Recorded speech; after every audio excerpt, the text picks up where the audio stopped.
Bom dia, quarto ano. Lá no livro Buriti de Português, página 72, hoje nós vamos ler um texto expositivo. Crianças, vocês lembram que o último texto que a gente leu foi um mito sobre como nascem as estrelas?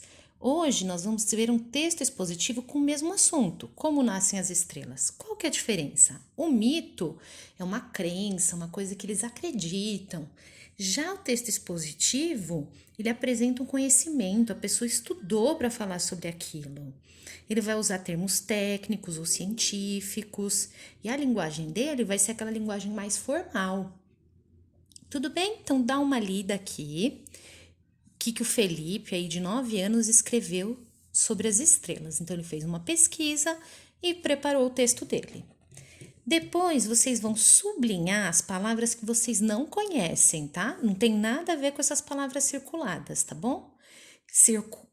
Grifa o que você não souber o que significa, procura no dicionário e escreve no caderno de vocês, tá? Bem organizadinho, coloca livro Buriti, página 72, e aí escreve a palavra e o significado. Depois você vem para a página 73 e você vai copiar lá no seu caderno essas 3 perguntas e vai responder. Então vamos ler a primeira.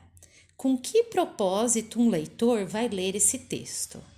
Crianças, então, por que eu leria esse texto aí do Felipe? Para me divertir, para obter mais conhecimento?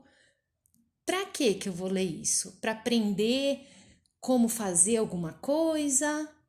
Então escreve aqui. Depois, na B, o que você acha que o autor pretendia ao escrever esse texto?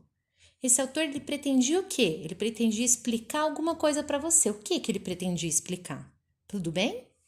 E na sua opinião, o autor atingiu o objetivo?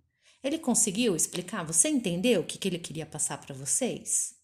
E aí depois ele fala um pouquinho sobre como é feito um texto expositivo. Então ele fala o seguinte, eu vou colocar o texto e vou explicando, tá? Então ele fala que um texto tem um título, que tá aqui. Depois ele vai ter uma introdução, que normalmente vai estar no começo do texto e vai apresentar a ideia principal do texto. Depois ele vai desenvolver esse tema. E no final, ele vai colocar uma conclusão, onde ele encerra o texto com a ideia principal. Tudo bem? E aqui tá fácil, vocês vão responder na pergunta 2. Qual que é o tema desse texto? Vocês vão marcar um X em qual é a principal informação da introdução. Então, não esquece que a introdução tá lá no começo. Depois, em qual parágrafo do texto o tema é desenvolvido? Vocês vão colocar se é no primeiro, no segundo ou no terceiro parágrafo, tá? E ele pede para você circular as expressões que indicam uma sequência. Crianças, sequência é aquilo que está relacionado com o tempo, tá bom? E na 5, qual das frases abaixo poderia substituir a conclusão do texto? Então, lá no final do texto, o que eu poderia colocar lá que vai encerrar a ideia principal do meu texto? Marca um X. Boa aula!